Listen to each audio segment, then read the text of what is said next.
England bench options? Well, right now, I don't think they make any call, because England, I don't think, are going to win by fighting fire with fire. They've got to quell them. Farrell is kicking so well, so it's not time for Burns.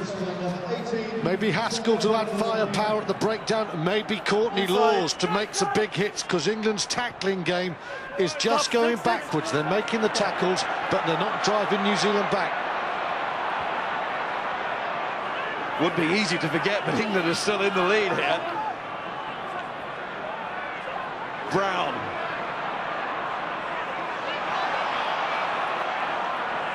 They wanted to be in touch on the hour mark, but then they would have been getting greedy at 15-0 up. But they're still definitely in touch. More than that. Here's Farrell. Barrett. Oh, what a line from Barrett! Draw the last man and pass onto Tuilagi. Inside to Barrett. They've done it. The combo have done it there.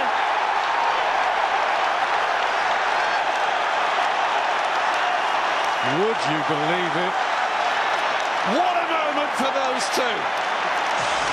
Brad Barrett has been so blunt. He has hit rucks, but he's hardly picked a line all autumn. And then he's found this one, and New Zealand's lead. New Zealand are suddenly on the back foot again. Conrad Smith fades. Barrett just waits. Superb defence from New Zealand, Jane and Dag, but that's a brilliant offload from Tuilagi.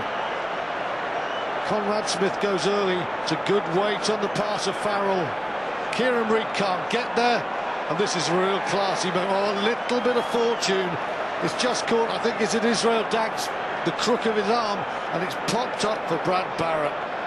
But England play with great guts, deserve their luck there. And what a moment.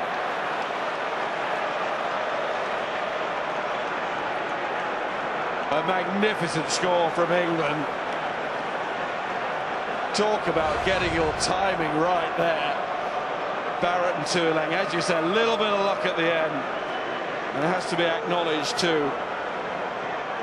With New Zealand having just racked up those 14 points. Oh, look at this from Farrell. Hits the crossbar. Oh, how useful that could have been. Dean Ryan.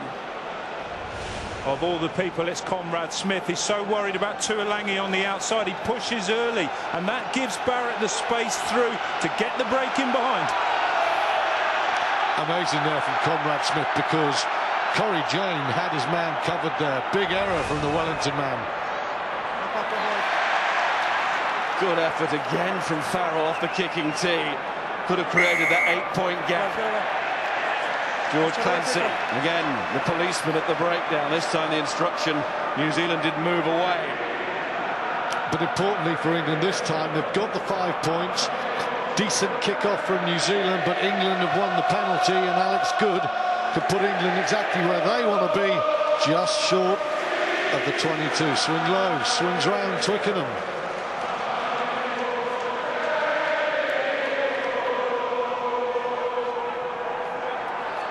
How much of all those tackles taken out of them will that come into play, although they have the whole bench to use in this final quarter? You just feel, Miles, England had to score very quickly. At 15-14, the game, even though they led, was running away from them, and suddenly England have changed the tempo. You saw New Zealand don't have all the bench, but they have a very good one.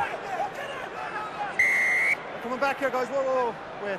Claire joined the line up before the ball was thrown in. Claire joined the line up before the ball was thrown. So it's a free kick. So if New Zealand go for touch here, which they won't, they'll lose possession. It will be England's line out, but England look for a cover tackle on the short side, and they find it. They find try scorer Julian Salvaire. Bad decision. Very good defence. Launchbury again growing reputation, and Ben Morgan everywhere there. No way New Zealand have space to work that, and strong as Surveyor is, two big second row and back row, smash him out. First change from England. Morgan goes, Haskell on, James Haskell. Former Highlander in New Zealand, of course, when he's been on his travels. Parling again is the call. He's calling. Tuilagi through the first 2, through 3, and England are going to score again. No one will catch Ashton. It's magnificent. There's no other word.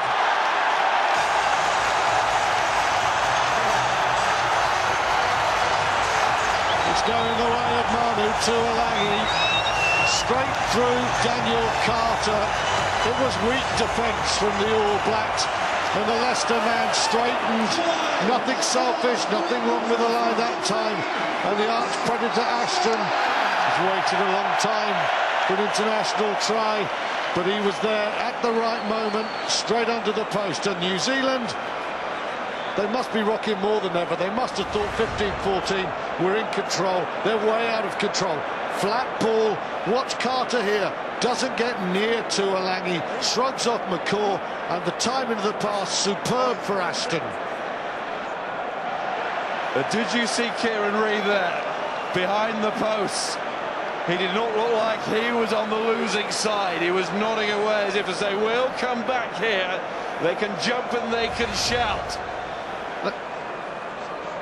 What a finish we're going to have.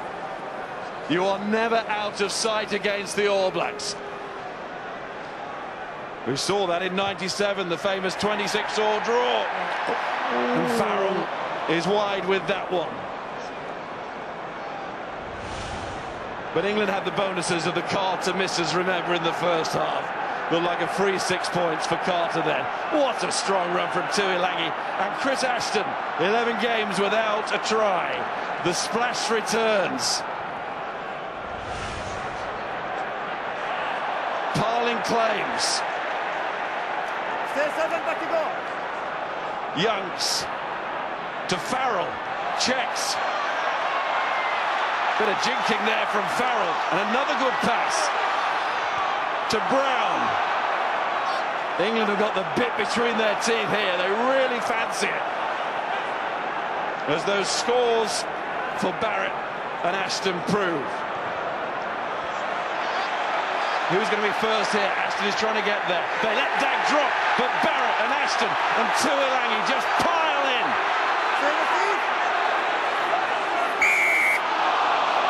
Over the top, the call. New Zealand with Smith. Think about the quick one and don't take it.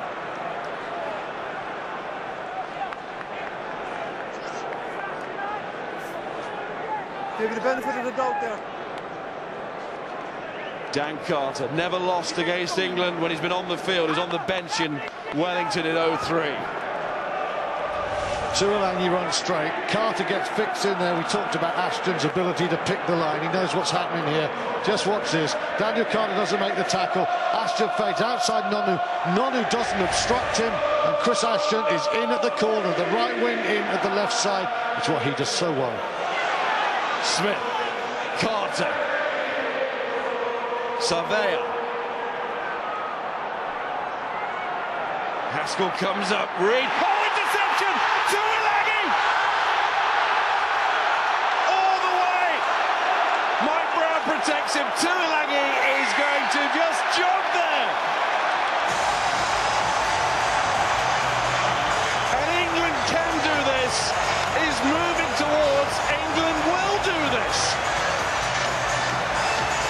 They're a marvellous team, New Zealand, but 16 points down. This kick goes over. I don't think there's anywhere back there. I think Tuilagi's power has shredded Hanson's team here. Kieran Reid, the man who gave him the talking to, goes for the death part to Carter. There is panic in the New Zealand ranks, and Tuilagi is made two. And he's going to help himself to one there. Mike Brown saying, get under the corner. Let's make it a 7-pointer. And maybe Tuilagi could have gone a bit faster, but in the circumstances, he'll say, Owen's going to get this.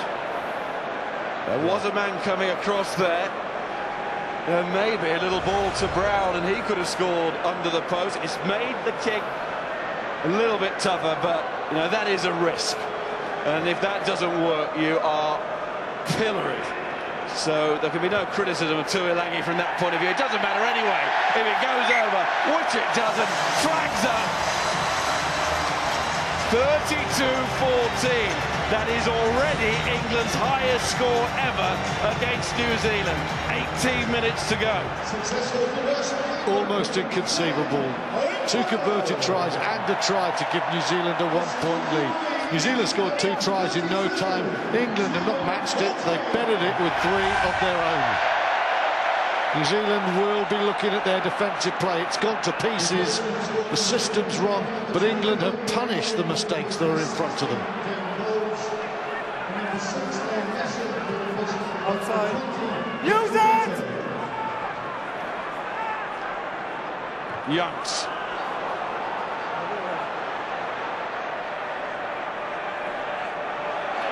Jane caught and held now and nearly turned.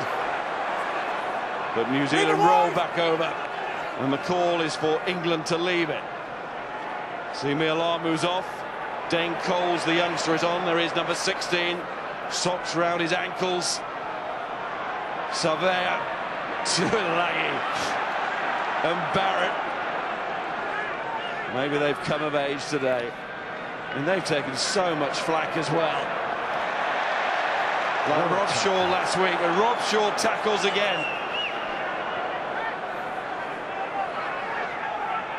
He's into double figures now for his personal tackle count. The England captain dropped by Conrad Smith, and when that starts to happen, wow.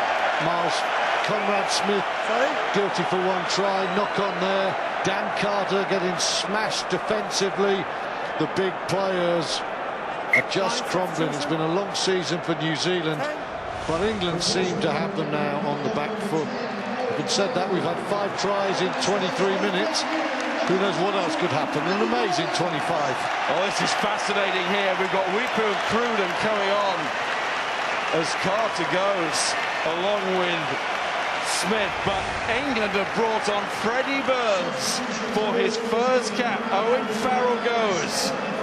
He has certainly played his part, and 22-year-old Freddie Burns from Gloucester wins his first cap. What a time to come on. An amazing show of faith from Stuart Lancaster, because Farrell has played the game England wanted. That's an amazing show of faith. Ben Young through the gap again. Goes the England scrum half. Out to Ashton. Got the scoring bug back. New Zealand have had the bug this week, while they're feeling pretty ill at the moment. Launchbury. Advantage being played. Youngs. There's Burns getting a touch. Barrett to good. Tuilagi. Mike Brown. Crowd is going berserk here. Youngs. In comes Rob Shaw, the captain. On to Corbisiero. He's level. Youngs has it back again. Still advantage the call. Burns, little chip like he's at Kingsholm. Well, Burns is taken out there as well. But it's in front of the post, it will be more points. And Rob Shaw can't wait to get to the referee.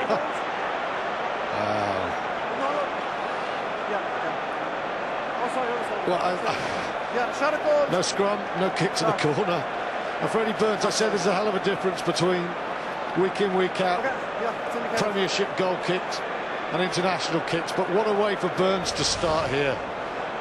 And front of the post, he's just seen his mate Ben Youngs tear New Zealand to pieces wide. Ashton so alert, and Burns is going to get a very easy 3 international points. Stuart, England are emptying their bench here as we watch Ben Young's break. I don't think he's going to be going off. The men to come on will be Laws, Vunipola and Jonathan Joseph. Here's Freddie Burns, first international points.